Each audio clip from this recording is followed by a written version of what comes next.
It's the Muppets, as you've never seen them before. In love and in danger. In restaurants. Oh, waiter. Yes. And in bars. All on the big screen. The Muppet Movie. This movie is dynamite. Rated G.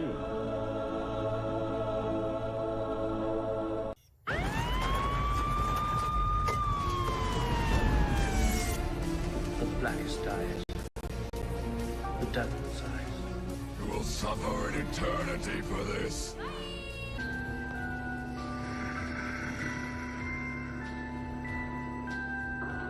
Well, how do you like the film?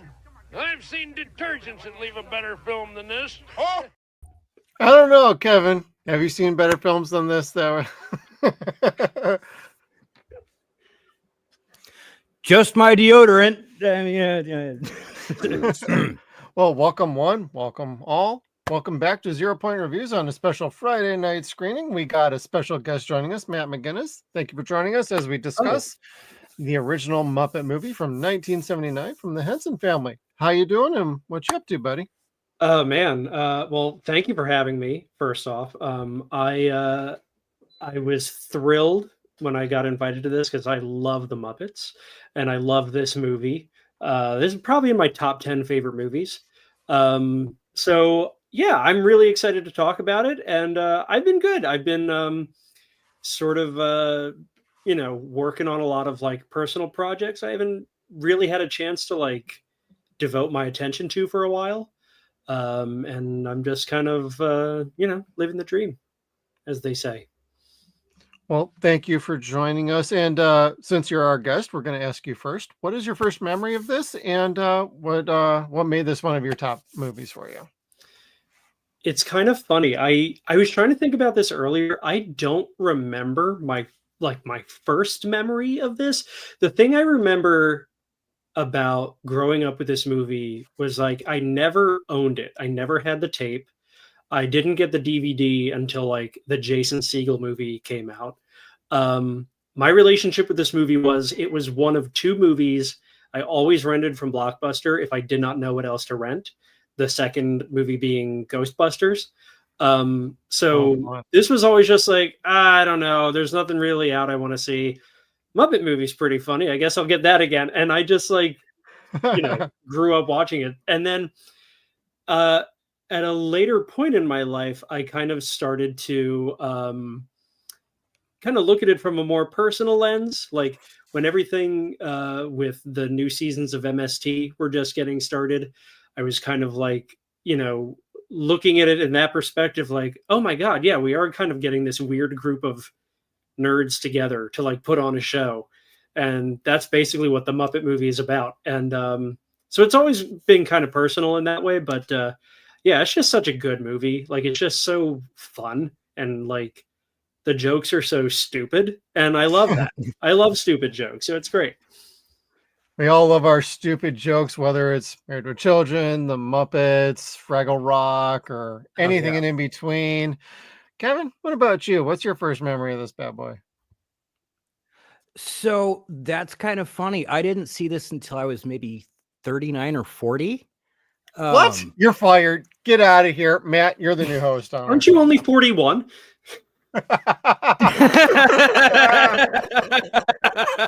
I'm 44. I'm almost 45. Mm-hmm. No, we're gonna need your first ID. Watched this here. McLovin. I don't. That's right. I first watched this with Matt in a watch along that he invited me to. I'd never seen it before, so I was like, "Well, how cool is that?" And I watched it with you and Smitty. And I want to say that's where I became friends with Melissa. And it was just a really fun night. I just really, really enjoyed that night and that meeting that group and watching this movie. And I had the very same shtick renting movies as kids, except for it was Ghostbusters and the Great Muppet Caper. And growing up later, I realized I had, he was the prick in that movie. But no, I hadn't seen this until I was an adult. This was the last Muppet movie I'd seen. No, I take that back. I still haven't seen Treasure Island. What? Yeah, I haven't seen Treasure Island yet. It's so good. Well, I don't know why he's a ghost on this show if he hasn't seen them all.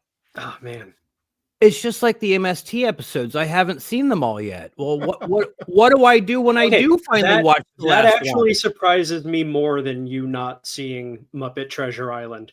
I know, right?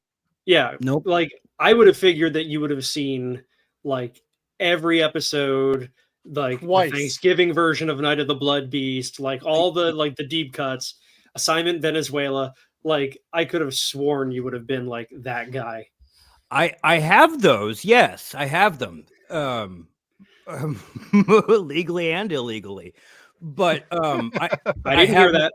I have not watched all of them yet. I want to say the only one I don't own is Wild World of Batwoman.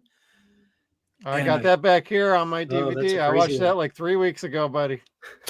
So I've seen it before you. Yeah, and that might be the only one I haven't seen all the way through. I'm not sure. Oh. So I have seen every episode. There's only one that I can't watch in one sitting. It's Robot versus the Aztec Mummy.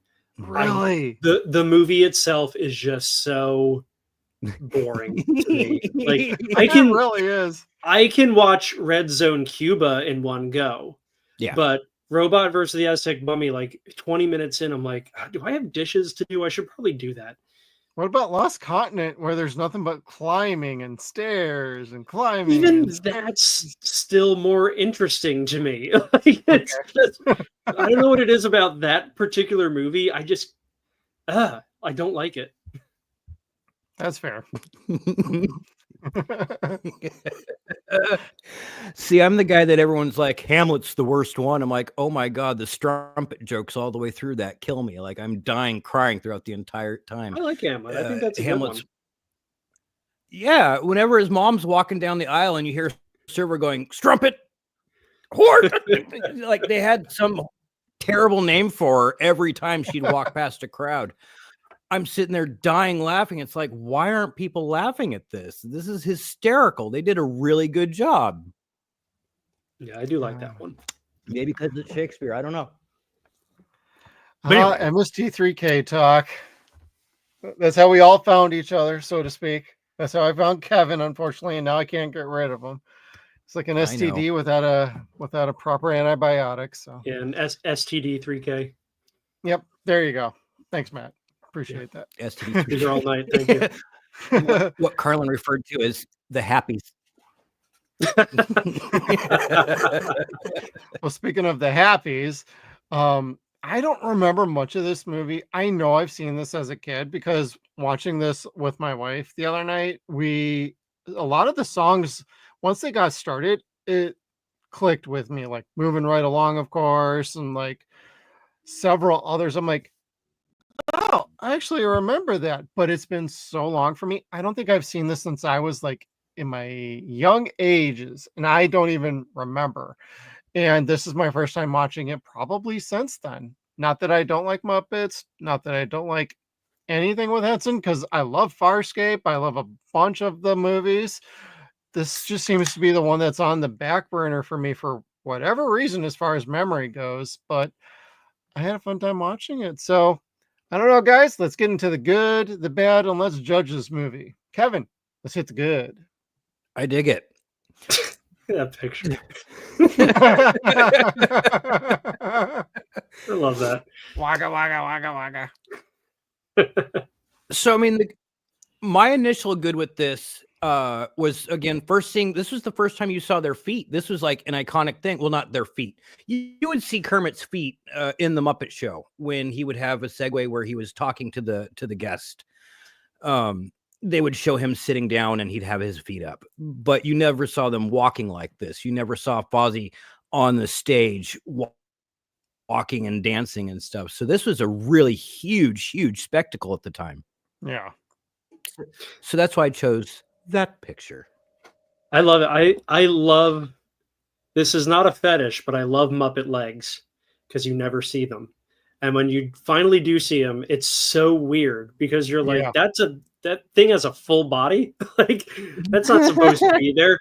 Like, I remember as a kid, like with them dancing on the stage at the El Sleazo, like, I remember watching that scene so many times and being like, how do they do it? Because I know there's a hand in there, but how do you do the legs? And I had no idea what like compositing was or anything like that. It just blew my mind. Well, gosh, I don't think anybody knew that puppeteers knew what compositing was at the time. Like, that was the first time they'd ever really shown that with actual puppets, was it? Especially with like Kermit. not in a Harryhausen sort of way, but like an actual hand puppet sort of way. Yeah, well, I mean, it's interesting because, like, aside from what Henson was doing with the Muppets, there weren't really any other ambitious like puppet like features like this, like motion, like full length feature film. So like, and I could be wrong, but like I don't know like of another movie that's like, oh, what if we took a bunch of hand puppets and put them in our world? Like, I don't know another movie that does that aside from all the other Muppet movies that came after this. Henson is the one and only one that really did this kind of style and actual level of production. It was crazy. Like, I don't know about the budget on this movie. I didn't really do that much in-depth research on that because I was just enjoying the movie and I ended up watching it like twice in a row. Amy goes to bed and I'm like, bye, babe. I'm going to go have fun and watch this again. because on my Blu-ray, and I got the Blu-ray set from, say, like, I think it's Australia or the United Kingdom, but it's Disney Blu-ray. So Disney Blu-rays from across the world are region free, everybody. This is on Amazon for about $29.99.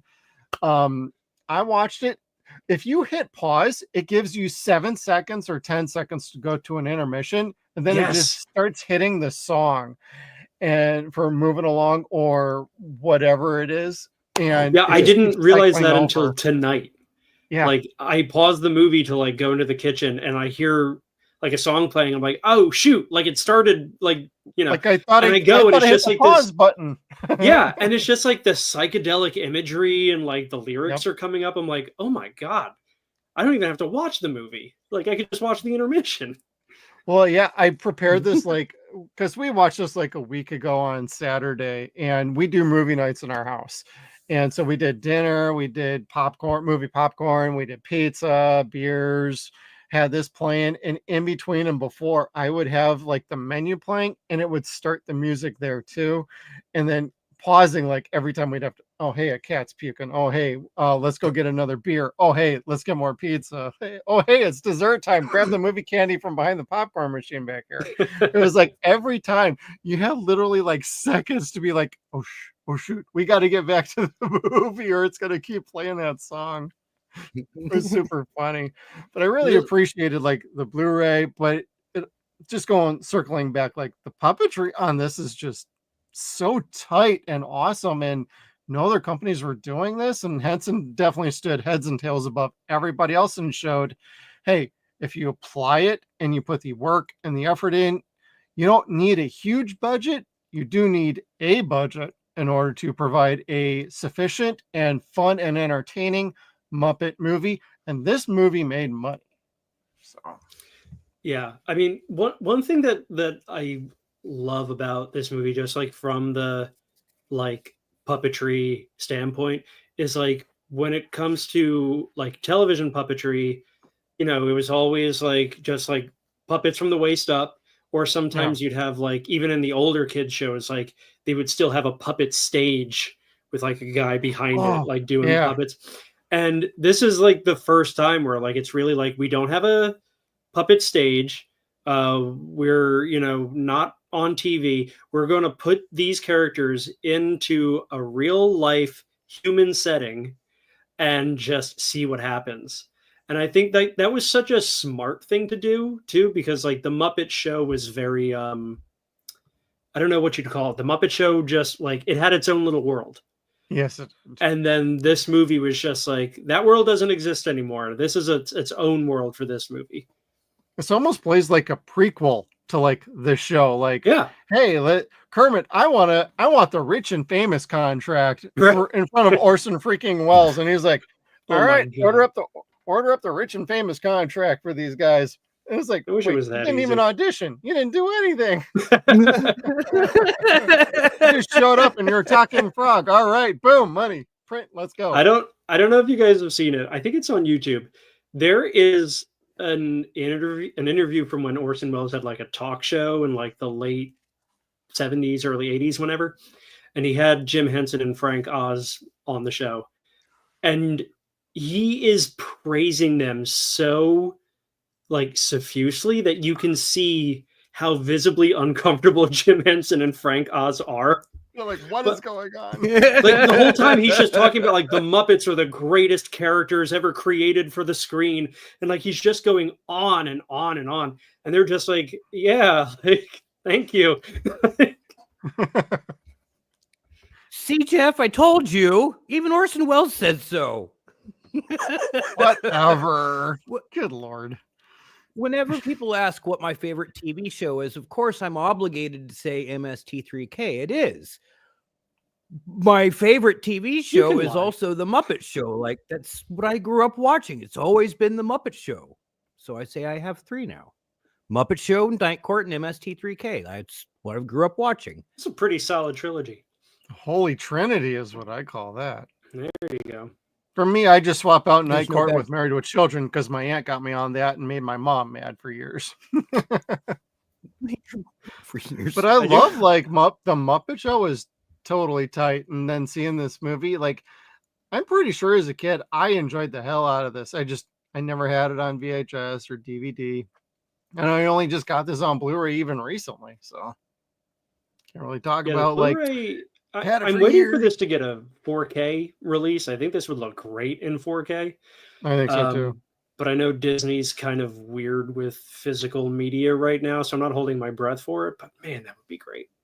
I believe Henson has a little bit of say over home video. I'm not certain about that. I know they have it over quite a few of their projects. Mm-hmm. Labyrinth and Dark Crystal, Farscape. Right. They're all with Shout Factory.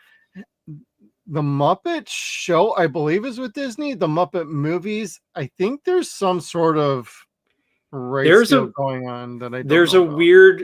There's a weird Spider-Man like thing with the Muppet Movies because the home video rights, like the Muppets in general and the home video rights are with Disney, but the theatrical rights are with Universal Pictures.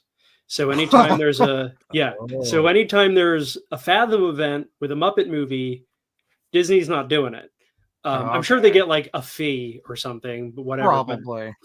But it's a weird, like, it's a shame because it's like the Muppets are like the child of like a divorced couple. It's just like, well, if you're going to the movies, you have to go with your dad, but you live with your mom most of the time. You get it on VHS. Yes, exactly.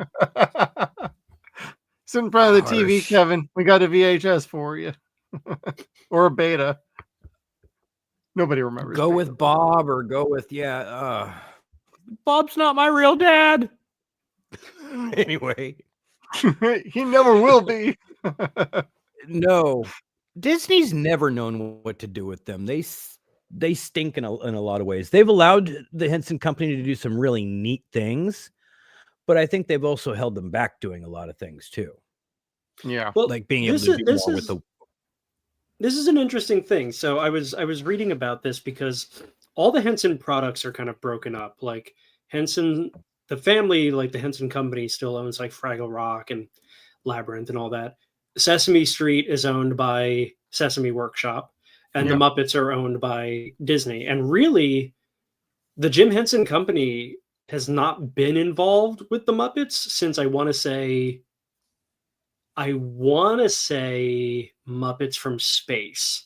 I could be wrong. Okay. So Disney doesn't even really let them do anything. And I noticed like when I was watching this movie and like how chaotic the opening scene is where like stuff's blowing up and like, they're like talking over each other and shouting and throwing stuff. It's like, I don't think you'd ever see that in like a Disney Muppet thing anymore, just because they're so like they're kind of defanged in a way. Yeah. They're a lot more organized, less chaotic. Yeah. And I mean, like, I do like the two movies that they did, like the two, like the Jason Segel one and the Muppets Most Wanted that came after that. I like them. But like this is just like it's chaos. You know, it's like they demolished the fourth wall in this movie. Like it's not even standing by the time the movie's over.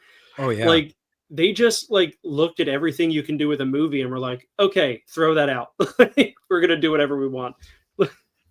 That was super funny. My wife even asked me, like, is that really what a screening room would look like at a studio? And it's like, yeah, they probably did use somebody's screening room. They actually used probably one of the studio lots. I don't know which one it would have been, Universal or Warner Brothers or Paramount, but like the front arch on one of the studios when they're leaving the gate and coming in with the glove on top. I think that's Paramount. I could be wrong. I thought it was Paramount or Warner Brothers. I told my wife Warner Brothers, so I'm probably wrong. Sorry, honey.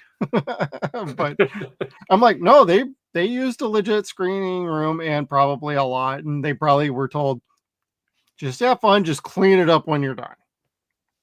And they made a mess.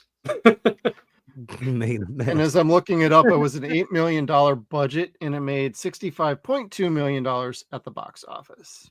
I never knew the budget for this movie. $8 million is modest.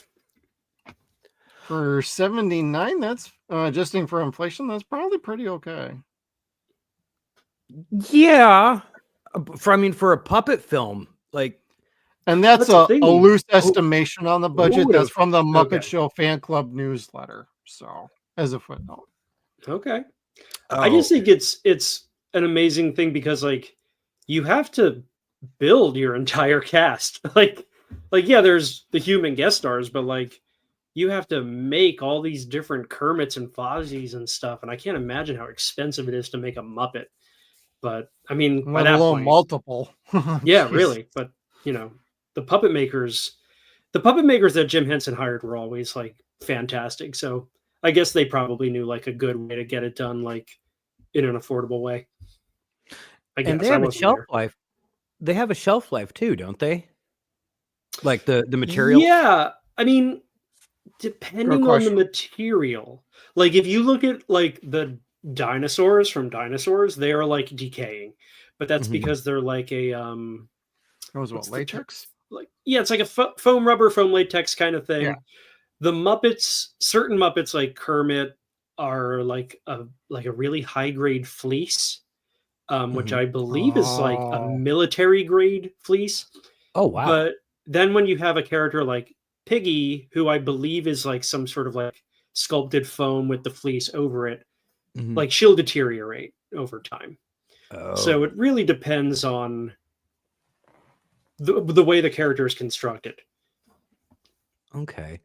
I remember Mr. Thatcher saying on Twitter a while back that Bean Bunny from the Christmas Carol was completely deteriorated away, and that just like broke my heart. I'm like, I can believe that. I was like, well, thank God he'll always be at Disneyland.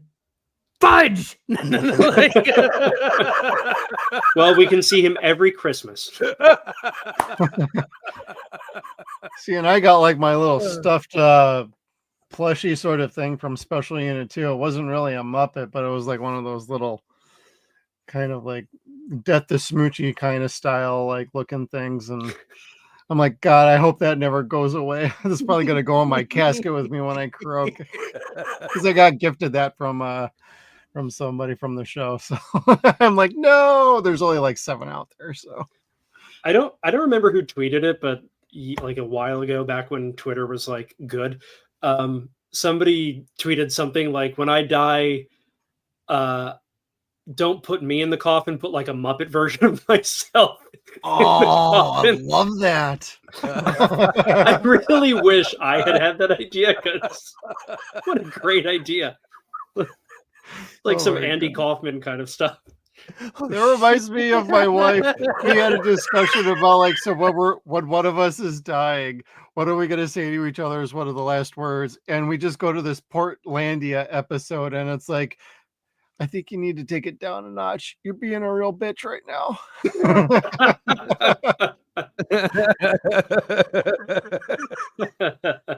How's that for a deep cut out there, everybody? Jeez, please. Anyway, the Muppet Movie. The Muppet Movie. Love this movie. All right. Kevin, anything else you like about this movie? I mean, I know we could gush for hours, but oh gosh, what else anything you want to highlight? Yeah, the music was fantastic. Like, you got a favorite song? I think I do. I think I can you picture that? It was probably my favorite. That gets the most play on my Spotify set list, I think. Next should be Moving Right Along, which is mine. It's been stuck in my head for like the last week. Thank you very much. So good. Well, I want to say like this movie, for not having ever seen it until I was a grown-ass adult, like was probably one of my first quotables. Was like a bear in his natural habitat, a Studebaker. Like that just stuck with me. Yeah. I saw it as a kid on like the Today Show or something like that or whatever, and it just stuck with me. I love Fozzie Bear. I knew he was funny. Well, at least I thought he was funny. He was funny. I enjoyed him in this one. Fozzie's got some jokes in this movie. Like, he has some of the best lines in this movie. Oh, Fozzie's just... he's a perfect straight man to Kermit, so... Yeah, I mean, there's a line that, like, there's a line that I always quote with a friend of mine, my friend Dan, where we're always just like, where'd you learn to drive? I took a correspondence course. It's just, that's such a good line. I took a correspondence course. The correspondence course. I do. Well, go ahead. Okay. Well, I was going to say the only other thing that like Kevin's got a lag, everybody. That's what we're Kevin, working with these days. Matt, go ahead. No, I insist. Kevin, start talking. Fine. I'm going to say this and then I'll back out and come back in. The cameos were all stellar because they were grade A stars at the time who were just like, you know what? I'm going to appear really quick in this kid's movie. Dude, Richard Pryor killed me, and Steve Martin too. I didn't even remember that. Steve Martin. Okay, Steve Martin's shorts are doing the most in this movie. God, right? Those shorts themselves deserve an Oscar. But I love that you have Carol Kane in it for only 2 lines, and it's the same line repeated each time. You have Madeline Kahn, Telly Savalas, like people that like kids today wouldn't know, I'm sure, but like it's stuff like that like makes this such a good family movie because like the parents can watch that and be like, oh my god, Kojak's in this episode, like that's great. Like you know, like it's so much fun to like be able to like, it's kind of like how Pixar used to do it, where it's like the concepts are good enough for kids, but the humor is something for like mom and dad, like everybody can laugh at it. Yeah. And like this movie just nails that, especially with like all the Hare Krishna jokes. Like it took me forever to get those jokes, but like I knew they were funny somehow. Oh my god, when Mel Brooks showed up, I just about died laughing. He's playing like a German Nazi, and I'm like, what the hell is going on here? And that never gets old. No. Never, ever gets old. I started screaming the actor's names and Amy's like, who? What? And I'm like, Spaceballs, Steve Martin, Planes, Trains, and Automobiles. I'm like, my God, woman, come on. It makes me feel like weird watching some of the newer Muppet movies and not knowing who some of the cameos are. Yep. I forget. I think it was in Muppets Most Wanted. There was like one cameo that was like some teen idol celebrity. And like, I knew it was a cameo because the camera was so fixed on him. But for the life of me, I was like, I don't know who this person is. Like, maybe it's a Disney Channel person, and I still don't know who it is. But yeah. I know everybody in this movie. Yeah, I want to say there might have been who was the gravedigger? I don't know who the gravedigger was in Haunted Mansion. Couldn't tell you. I want to say it looked like Freddie Prinze Jr., but it was not him. No, it wasn't. I think it was like, oh man, I'm probably wrong about this. I think it was like a Broadway guy. Oh, I don't know. I knew John Stamos, Pat Sajak's in there for a hot second, but like the Muppets Most Wanted and Muppets like Haunted Mansion cameos, some of them I'm just like, all right, I guess you're famous. good for you. You're in a Muppet thing. I haven't been in a Muppet thing, so good for you. Yeah. Whereas like in this movie, and well, I mean, any of the originals, I think, up until say Muppets from Space, like you were somebody if you were in a Muppet movie. Like you just didn't get there. Right. And I don't want to say that these people that you're referring to that we don't recognize, and I don't mean that with disrespect because we're older and they're younger and we don't know them. Just maybe they have better agents, and I don't know. But I think they're also appealing to the people that were our age when we saw these movies. Like, like when there's I remember in some point in Muppets Most Wanted, like Usher has a cameo, and I'm like, oh yeah, of course I remember Usher. But like a kid is going to see like that teen pop star guy and be like, oh my God, he's in this movie. And like, okay, good. I'm glad you like it. I have Muppets Most Wanted cameo list over here. Tony Bennett, Lady Gaga, Selma Hayek, Saoirse Ronan, Christopher Waltz, Jermaine Clement, Danny Trejo, Dylan Postel, who was Hornswoggle in WWF, Ray Liotta, Tom Hiddleston, Josh Groban, Stanley Tucci, James McAvoy, Chloe Grace Moretz, Miranda Richardson, Russell Tavoy, Mackenzie Crook, Toby Jones, Rob Corddry, Hugh Bonneville, Tom Hollander, Sean Diddy Combs. Don't demonetize us, YouTube.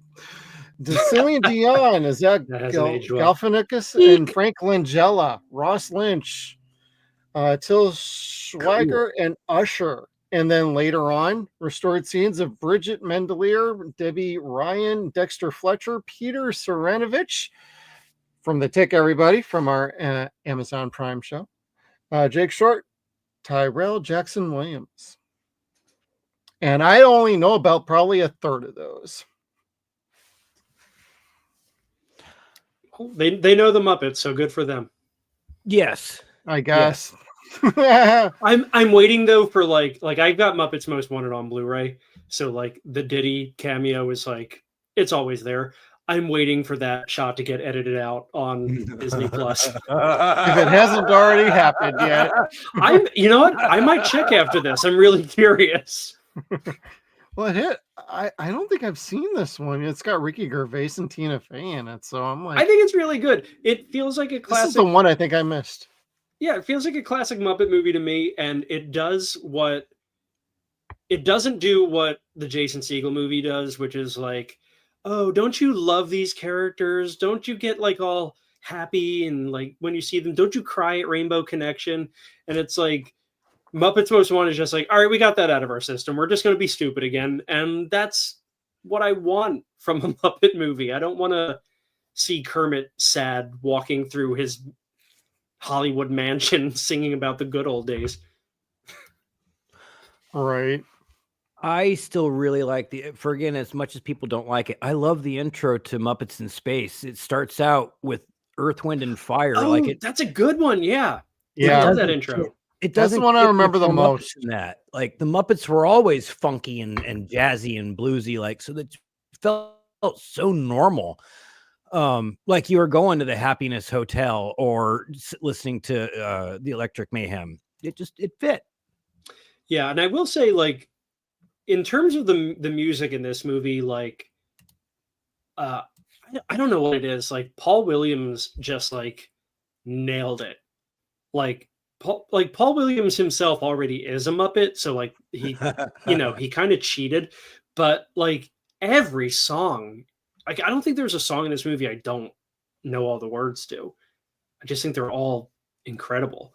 I like Rainbow Connection is like my favorite song like ever. Like that is like my jam.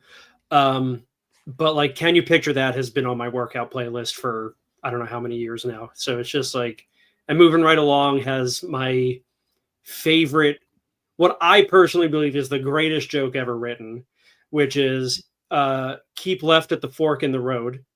It's just such a dumb joke. There's just a giant fork in the road. I don't believe that. Like, it's great. I know, right? It's such a good joke. And it makes sense because you see things like that in America. Yeah. You see giant roadside forks. Yeah. I remember seeing those as kids. Like, that wasn't necessarily far-fetched. And I like the wittiness to the script and how conscientious they were just about like, hey, who are we marketing this to? Like, we're marketing this to everybody. We can write the highline jokes for the adults. We could write the little ones for the kids, and everybody's going to have a good time. And this was a G-rated freaking movie. Like, you could literally take anybody to this movie. And back then in 79 and the early 80s, this was the jam, baby. So I love the script on this, and I feel like they nailed everything from voice acting to the direction. Like, this is exceedingly well directed and well paced. While you have maybe a villain that's not necessarily as evil as you would probably expect these days, back then he was just enough evil to, hey, we could kind of turn him around at the end, and that's what you got in the movie. I would argue he's the most evil Muppet villain because in other Muppet movies, like the villains are just stealing diamonds or like tearing down the theater. This guy wants to murder Kermit. Like, he wants to kill him and potentially cook and eat him. Like, well, doesn't he want him to more model him and use him as a marketing ploy rather than kill him? That's how he started. He's like, I want you to be our mascot. And then when Kermit continues to like turn him down, he's like, all right, I'm gonna kill this frog. Like, I'm done playing around. I will kill you. I could have not handled him as a kid. I would not handled him as a villain. I still hate him. I hate him because I knew him as a kid already from Best Little Whorehouse in Texas, and I didn't like him as the governor in that. He was in that? Right. Yeah. He sings the sidestep song. That's right. I forgot about that. And it's really good, but he's a slippery SOB. So it's like, like you see him in this, and you're like, I still remember what you did. Shut down this moment. Yeah, anybody who wants to kill a Muppet is not a good person. No, unless you want to kill, like, I don't know, kill Walter or something. I don't know. I'm not kidding. I like Walter. He's not in this movie, so I can make fun of him. Oh shit. No offense, Peter Linz, if you're watching, and you're probably not, I'm sorry. Still, I think, like, I don't know, like the jokes in this movie are so good, and like the whole thing of like you're watching a movie within a movie, and the gag when they meet the Electric Mayhem, and Kermit's like, well, you can't tell them the whole story, just show them the script. And like they just read up to where they are in the movie. And it's like, oh wow, yeah, this is a great narrative. Like, it's so good. That's where I think Spaceballs lifted from the Muppet movie. It's like, hey, you know what? We could do a little spin on this in our own movie because Mel Brooks was in this one. I would have done the same thing too. I would have been like, that's a great freaking idea that nobody's ever done. I'm gonna take it and put my own spin on it. They do like they do kind of go there in Blazing Saddles when like they go through like the commissary and like on the back lot and stuff like that. They do kind of like they do kind of like break the illusion then. But like Joel Hodgson would always say, like, you can riff any movie as long as like you can't riff a Marx Brothers movie. And which I agree with, but I would also say you can't riff a Muppet movie or a Mel Brooks movie because they know their movies and they're already riffing on themselves. So I would just like, I think that's like the holy trinity of, you know, can't touch this. Like Muppets, Mel Brooks, Marx Brothers, the 3 M's of non-riffing. I could see that. That's pretty fair. Yeah, they're just way, way too self-aware. They almost invented this shtick. Basically, yeah. And I mean, like, when you look at how the Muppet Show like started, I mean, the whole thing was like a vaudeville. It was like a send up of vaudeville variety shows, and this is like a send up of like Bob Hope road movies from like when did they make those? The 40s and 50s. And Bob Hope's even in this movie. As the ice cream man. I was like, what is he doing here? Like, there was really no human interaction or cameo that like you weren't happy and excited to see, really. Dom DeLuise for me, I'm like, dude, grow your beard. I almost don't recognize you. For me, it was Carol Kane and Madeline Kahn. I love them so much. I've had a crush on them since I was a kid, and I love them both. Yeah, I love them. Myth. Yeah. that joke knocked me dead as a kid. That was the first time I remember like being like, you can just use words to be funny. That's cool. Like that just like blew my mind.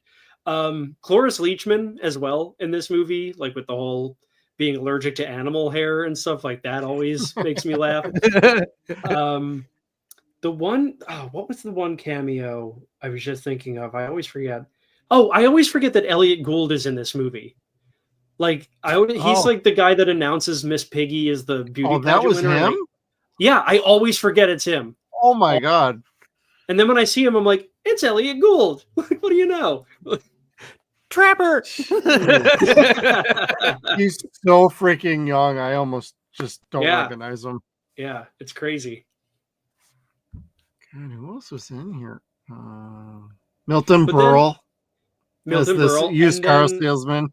in the El Sleazo scene, when like everybody starts turning on Fozzie and Kermit, Frank Oz has a cameo. He's the biker who grabs Fozzie and throws him over the bar.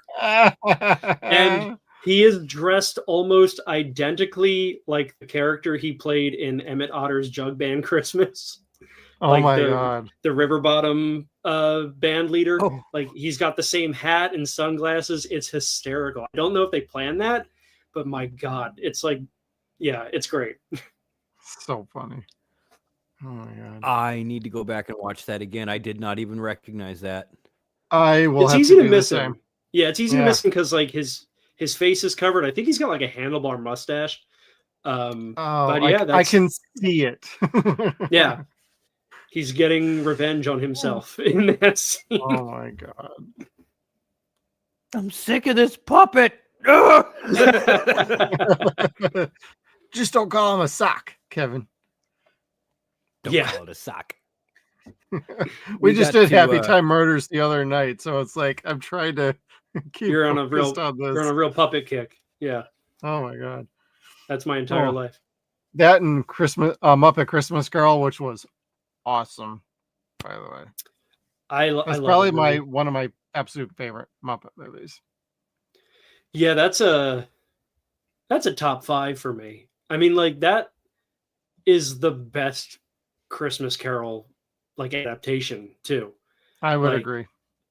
Like, yeah, the Albert Finney one is good, and the Alastair Sims one is really good, but like, you know, Robin as Tiny Tim, like, come on, it's like a punch in the heart when Tiny Tim is dead. Like, it sells horrible. Gonzo narrating the damn movie most of the time until the third act, and then he's like, you know what, this is a little too scary. I'm out of here. And it's like, perfect. Yeah, if it scares Gonzo, it's really scary. Yeah. On top of it's the writer, it's Gonzo. You know, yeah, the guy who's up for everything. Yeah. Who in this movie is a plumber dating a chicken, which is so perfectly on brand for Gonzo. Flying air balloons.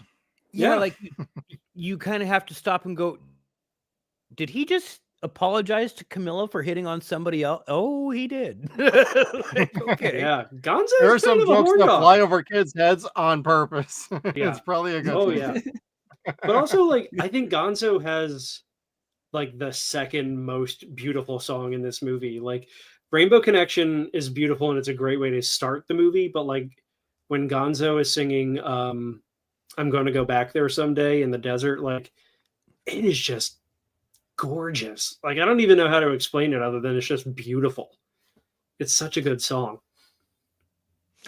You know, when it comes to musicals, I know Disney wants to, like, they have their foot in the foundation of the industry, but like the early Muppet movies really had songs that just didn't fail. Like the Disney movies didn't have songs that kicked this much ass, really, for lack of a better term. I think because they're more timeless. Like a lot of Disney songs, especially like more contemporary Disney songs, feel too contemporary.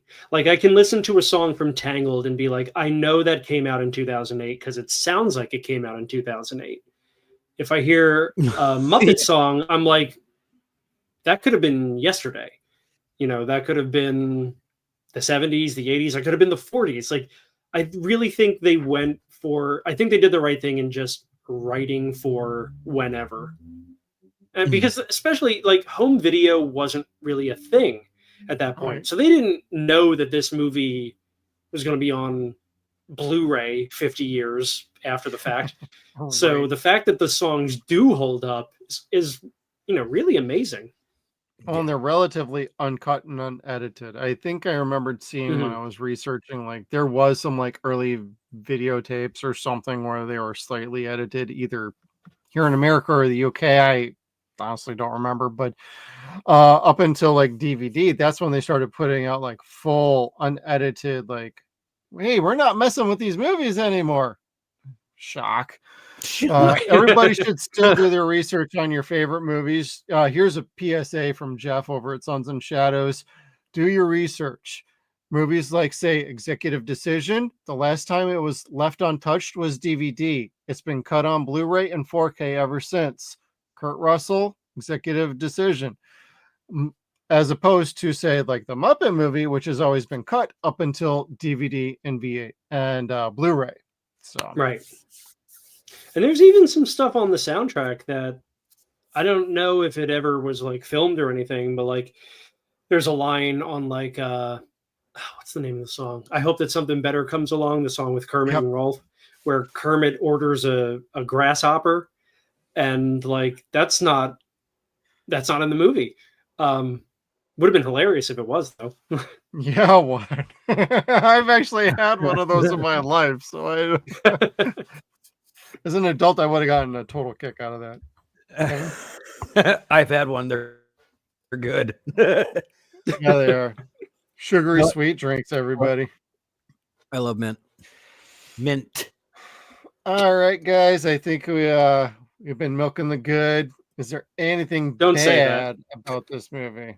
And it can be a no, or it could be, hey, it needs to be on 4K. It does need to be on 4K. We'll leave it at that, because this was the closest to bad that I could find in this movie is this El Sleazo sign. I love the El Sleazo sign. I got a kick out of it. I want a sticker for our show. Yeah. Like I need that right next to my sin bin sign above the studio. So man, it's spelled wrong anyway, so nobody would really know except adults. This whole bit, like starting at the El Sleazo, it's wall-to-wall jokes, and they're all good. Like all the jokes are good, and I always get kind of giddy at this part because I'm just like, oh boy, like here we go, nonstop laughs, and then Fozzie comes in and the laughs stop. But somebody's not a Fozzie fan. So okay, this is actually the interesting thing. When I was growing up watching the Muppet Show, Fozzie was my first exposure to the idea of stand-up comedy. And I was like, holy cow, you could just be funny for a living. I want to do that. And so Fozzie was actually what got me into comedy in the first place. Okay. And so it's kind of funny to like look at a character who is intentionally the worst comedian ever, pull inspiration from that and end up working on a comedy show. Like it probably shouldn't have happened that way. But I actually did have a really cool full circle moment. Maybe, God, I don't remember how long ago it was. It might have been like a decade ago. I went to this like some event in New York City, and Kermit and Fozzie were there, like as part of like a panel, like a weird panel thing that was just them. An animal showed up later. Okay. But I got to tell Fozzie, like, you're why I'm in comedy now. And it was just a weird thing because I never thought I would tell a TV character that. Like I can't say that to Bugs Bunny, but I got to say it to Fozzie Bear, and that's really cool. That's really damn cool, actually. I love that. Now that I'm thinking of it too, like I think that's why these characters hold up so well as well. Not just because like their personalities are strong, but like they're three-dimensional cartoons. When you see like kids interacting with the Muppets on Sesame Street, you notice they're never looking down at the puppeteer. They're always looking at the puppet because that's so much more interesting. And how many times you get to see something that looks like that right in front of you. So it's really like they just got to something so smart with the way these characters were designed and then the personalities that they gave them. Like they're all so strong. And more human than human. A lot of them, yeah. in a way. Yeah, I would say so. Sweetums. I mean, Sweetums has a human inside of him, so he's probably the most human. Oh, yeah. And might have even eaten one or two, but I'm sure of it. Yes. I'll never forget the first time I saw someone as Sweetums dressed up was I think God, I don't, might have been 20 when the Muppet Muppet 3D thing came out at Disneyland, and I was sitting up close, and when he comes out of the side, it scared the shit out of me. Like, oh my God, because he was so huge, and I was scared of Sweetums as a kid. Like he was the only one that scared me, and seeing him as an adult, like I was like, oh my God. It was then that I learned I'm still a coward as an adult. That's fair. Yeah. I see that every week, everybody. This movie made me sad for Sweetums because when he runs away and they leave and he comes like chasing after them, I always felt bad because I was like, no, he should be in the car with them. Like that would be so fun. Be like a clown car. Yeah, I think that would have been hilarious. But I do love the thing that scared me was the giant animal head at the end of the movie. That scared me like tremendously as a child. That was one of those things that just flashed back to me when I was watching it with Amy for the first time in like freaking years. Is like, oh, that's where that came from. I thought it was from a completely different movie for some reason. and that wasn't an optical effect. That they built a giant animal head, which is nuts. Again, $8 million. You can do all that. Like that's incredible. Yeah. Like, how do we build this? Giant, God. Yeah, they did good with their money. Yeah, they were pretty smart with their budget. And me personally, I got nothing bad to say about this movie. It's pretty flawless in my opinion. Yeah, I don't have any complaints about this movie. And that's rare for me. Like there's like maybe 5 movies, and this is now number 6 that I'll probably be like, when we hit judgment. Well, I mean, like I got nothing bad to say. Like, if anything, it's like, put this out on 4K. Come on, Disney. Get it off the streamer. Give everybody a home video release. All of them on 4K. Let's go. You've got to be a real, like, bitter person to be able to look at this movie and be like, well, narratively, it's just like, who cares, man? Like, it's a Muppet movie. Like, just please. Like, you have to be so cynical to find fault with something like this. It's harmless entertainment. Well, yeah, this like a Christmas Carol. Like I could get into like Treasure Island and be like, yeah, there's some things I didn't really like about the adaptation of the source material, but there's give and take when you're doing like a puppet version of a story. It's like, it's I just pointed out a Christmas Carol. Like, if you have a problem with a Muppet Christmas Carol, none of these movies are going to change your mind about anything in general. And it just tells me you don't have much feeling for childhood, because this is a childhood delight. This appeals to the inner child in all of us. And that's what you want. Like, do you want to be 80 years old looking at this being like, my grandkids ain't going to like this? No, I'd sit down and watch this with my grandkids like till the end of time. Yeah, I adore this movie. It's great. I insist that my kids watch the Muppets, and I wanted to watch this with them yesterday, and then I didn't. I was like, no, you know what? I for the sake of the show, I just want to enjoy it without them. No screaming, no answering questions. And it was bad dad. So nice. You mean you don't want to answer who is Harry Krishna? Harry Krishna. He's the guy from the beginning of Airplane, kids. Don't worry about it. God damn. Another movie that to me is a completely flawless comedy, but go ahead. There you go. Oh, absolutely, yes. And it would, because Hare Krishnas were so good for taking pot shots at the time too. Which I guess they still are. Yeah. But anyway, I digress. It was just really nice to be able to watch it in quiet. And then the only one I think would have actually sat and watched it and appreciated it would have been my oldest daughter. The other two would have just been asking so many questions. Because Harley, she'll sit and watch like the pilot to the Muppet Show, or like the first 2 episodes over and over and over and over again. She loves the dancing in the pilot. And which one is it that she's obsessed with? Connie Stevens singing Teenager in Love. So it's like, if it's got anything to do with like that, like Harley's all over it. But if you tell her it's the Muppets, if she hears that, she's in the room immediately. If you tell her it's the Muppets, she'll suspect it's that and come watch. But if I don't know, she'll just eventually start enjoying it if it's not that. Give it time. I digressed. I 0-pointed. Yeah. Well, welcome to 0 Point Reviews, everybody. It's a little late in the show to be telling you this, but if you're new here, this is what we do. We go off on tangents. We talk about movies. We talk about everything. And forget what we were supposed to be talking about.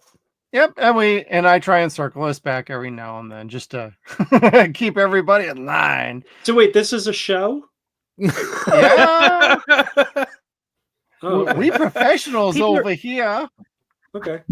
We might want to put you on a poster and put you on an ad like Auntie Amy's Pies. That gag killed me too. That giant cream pie. Well, what if the pie back is like it actually Why was is that on a billboard? That's not going to hold up to the elements. It totally killed me. Why wouldn't it be there? To pause on the movie for like a good 10 minutes because I'm like, I can't, honey, I can't right now. That's one of those like completely disposable jokes. Like, it didn't need to be there, but the fact that they made a giant cream pie to throw at a moving car is just solid gold. Amazing. Come on. No notes. No, just about $400 worth of whipped cream or Cool Whip and just throw it. Or Barbasol for all we know.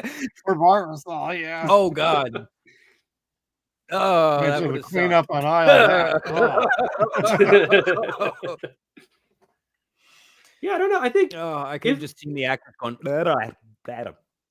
I'm trying to think. Like, I'm really trying to think if there's anything about this movie that I can say, like, oh, I wish they had done that differently. But like, no. I mean, like, there was one thing I read, and I don't know if this is completely true or not, but I read that Miss Piggy's song "Never Before, Never Again" was written for Johnny Mathis, but they decided that it was funnier when Frank Oz sang it, and that's something I'm glad they realized before hand, like if the movie came out and it was Johnny Mathis, I think it would have been like, it would have been funnier if Piggy sang it. But now I don't have to say that. Oh wow! I never knew that. Again, it could be wrong. You know, I probably read it on IMDb, so take it with a grain of salt. But I like to believe it's true, if only to have Johnny Mathis involved with the Muppets.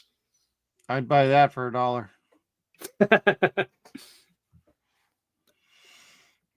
Yeah, how do I?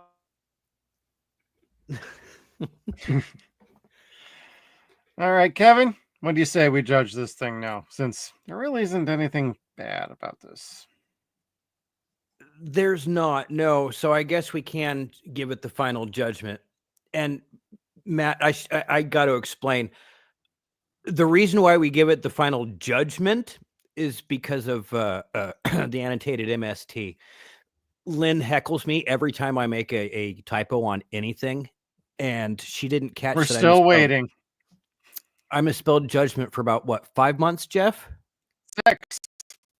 6 months, and she didn't catch it. So I was like, do I change it back, or just do we keep going with it? And I think it's been about well, there's the English version and the American English version.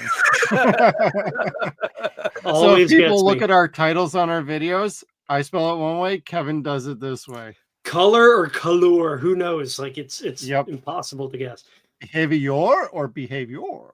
Yeah, so I was like, well, maybe if I change the last E to an I, maybe that'll get her attention. That'd be Judge Mitch sounds like a character that would be in like Wreck-It Ralph or something, like in the Candy Crush game. Like, I don't know. Come on, Disney, I'm waiting. Come on, give this man some more money. He's got justice and freshness. I got rent to pay. Bills to pay and rent to pay. There you go.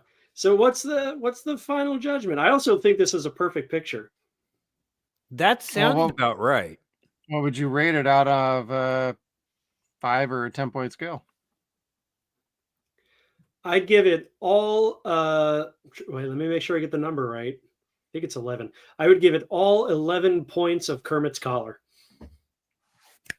Done. Nice. Well said. I would agree. And like we've said before on the show, there's only a handful of perfect movies that really stand up the test of time that you can't look at it and go, oh shit, that didn't age well. And there's a lot with the Muppet Show where you can say that. Like Disney has to put up, or feels like they have to put a disclaimer now so people don't get offended at some of the. Yeah. But like there's really nothing in this movie that doesn't age well. Like they just, it's like watching MST3K the movie. If you watch like This Island Earth, every single joke is a goddamn knockout of the park. This is the same way. Like everything they did was gold. There's no boring parts. There's no song that really just makes the song or the movie just drag. No cheer up Charlie, as I like to call it. Oh God. It's perfect. Yeah. Cheer Up Charlie just kills that movie. Oh my God. Cheer up, Charlie. Yeah, I think this. Okay. I think I got the number of points wrong. It looks like it's 13 points. So I give it the full number of points that he has. Okay. I was close. Actually, can we throw that image up one more time? I want to. Final judgment, Kevin. I want to point something out about this, and it's not something you could see in the picture, but when they shot this scene, they shot it not too far from the California Institute of the Arts. And they needed, obviously, as many hands as they could possibly get to man a lot of these puppets. So they went up to Cal Arts, and they just asked some of the students, like, hey, whoever wants to run a puppet in this scene, come on down.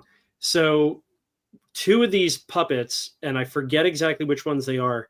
One is run by John Landis, and the other is run by Tim Burton.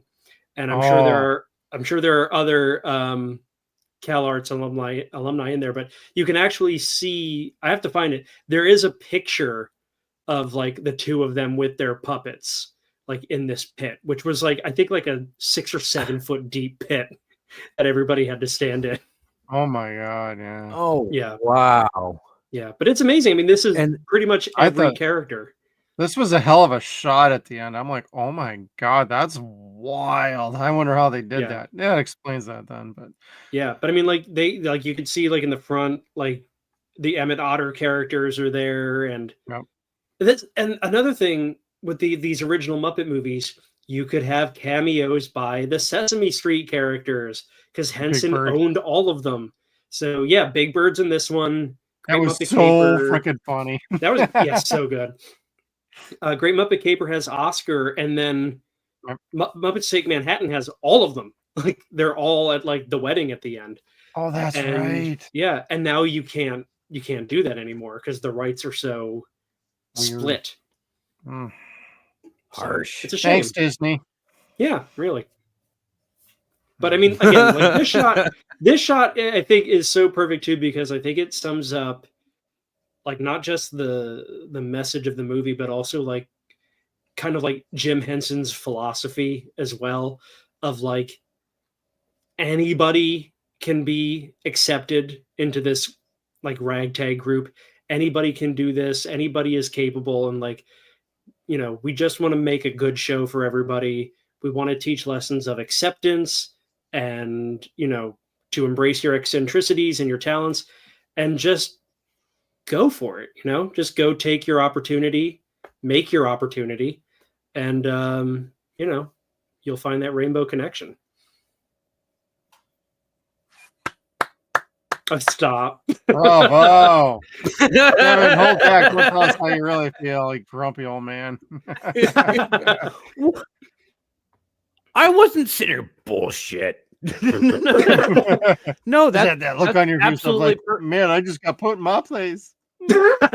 No, it was perfect. Like, what else do you say? Like, that's absolutely perfect. Well, I'll take my Pulitzer Prize now. Shut up, Jeff. No, I ain't gonna shut up. I'm running this show. I give this basically a flawless score. It's a 10 out of 10 for me. If there's anything dated, it would be people that don't understand payphones. That's about the extent of the dating. Oh, sure. Movie. Anything else is nothing you can't just hang out with your family and just chill with. Like, you could throw this on a freaking Christmas with a bunch of the Muppet movies, including the Muppet Christmas Carol. I think this is a fun movie. It's an exciting movie. The runtime is about 90 minutes. It's perfect. It flows just so well. The editing, the puppetry work, everything is immaculate. The writing, the direction, like, I could gush about this movie till the end of time. This is a flawless Muppet movie. This is probably the best Muppet movie, in my opinion. So I'm going to give it 10 out of 10. Yeah. And Kevin, before you go, I want to offer a correction to my correction. Kermit started with 13 and then it went down to 11. So I was right the first time. So there we go. Oh, so a 2-point deduction, but it's still over 10. So it's still over 10. That's how flawless this movie is. It's got a We Rate Dogs rating. So when I say it holds up there with that perfect standard, again, I'm going to give it the 10 out of 10, 13 out of 13, whichever. It's up there with The Princess Bride. It's up there with Tremors. It's up there with Spaceballs, Blazing Saddles. You aren't going to find a movie of this caliber that's better than it. Nothing is going to surpass this as a classic. Nothing's going to make this overshadowed in a way. This movie is going to be a gateway to a much more fun world, a much brighter world for you, a happier world where even if something is wrong, if there's a rain cloud over your head, something is going to tell you that there's a sunshine or a rainbow going to come through that cloud eventually. Yeah, I used that as a pun, but it's perfect. It's acceptable. It's acceptable. Thank you. Thank you.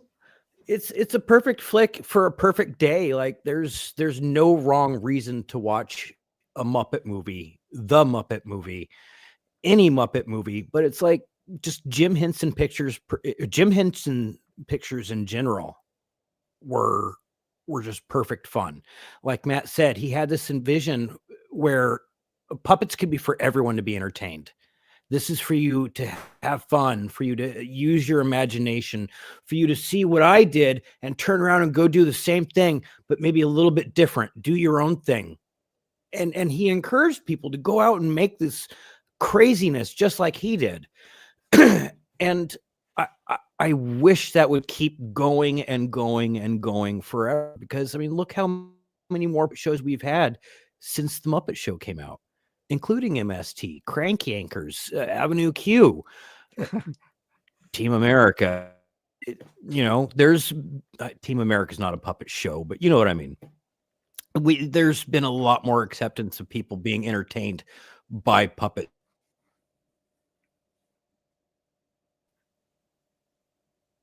I'm on the edge of my seat. I think Kevin is frozen today. Oh, he's back. Okay. Okay. God damn it. That's okay. We did get the vast majority of what you said, and I wanna build on something you said too, because I think the Muppets, as well as like MST and like Pee-wee's Playhouse, are these cultural things that like embraced the culture around them, but also kind of pushed back at it and was like, okay, yes, we are going to be influenced by the things around us, but we're also going to like mess with them and skew them a little bit. Like we're gonna rebel just a little bit. And if you're cool with that, great, you're one of us. If not, maybe this isn't the thing for you. And I just think like, yeah, there is something like intrinsically related to that rebellion when it comes to puppets, and I don't know why or what it is, but like I think puppets can just get away with more. Like if I were to say one of the jokes in the Muppet Movie, it wouldn't be funny, but if Fozzie says it, it's hilarious because it takes you out of reality. You're not associating it with the person, you're associating with something that's not exactly in existence but actually is. So it pulls you out of it. So to your point, that's really good. And we're going to get really philosophical about puppets, and it's probably best not to think too much about them. But it's needless to say, be a rebel, play with puppets. Damn straight. If it wasn't for, say, like Henson and the puppets, I would have been like, so how long would it have taken Joel and everybody to come around to do an MST3K?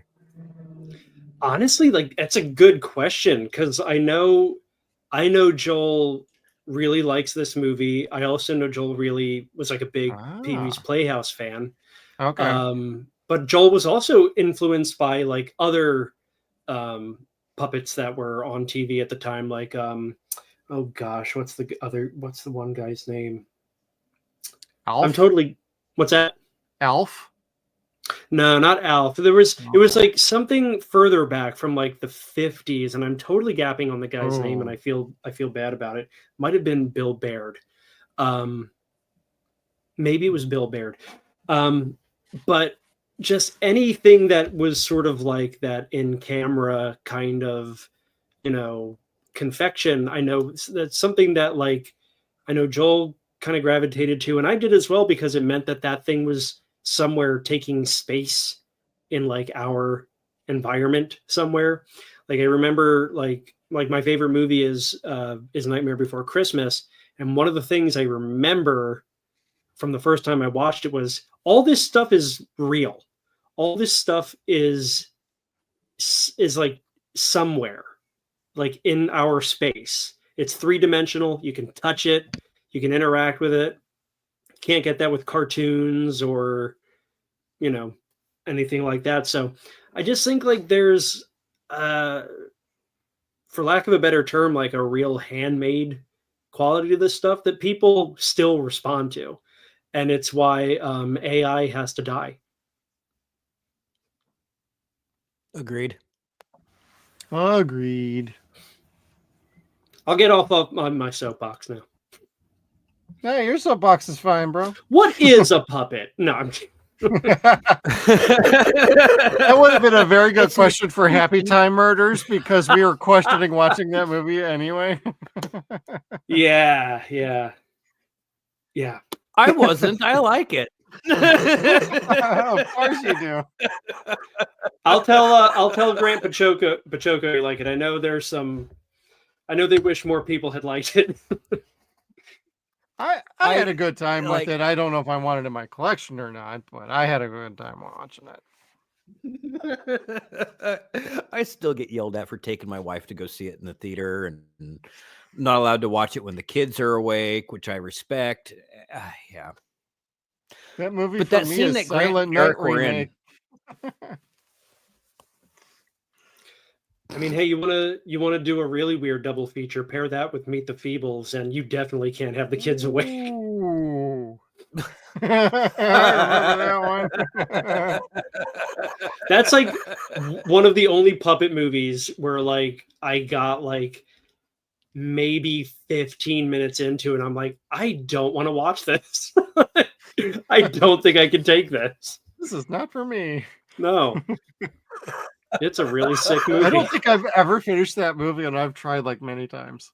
I've never seen it all the way through. I've seen it in bits and pieces, and I've been able to like piece it together, but that's mental space that I'd like to have occupied by something else. So I'm trying to watch other stuff. Good man. I will avoid that then. We'll save you one of them, Kevin. At least until our subscribers actually beg us to do it. So, but got to pay up for that one.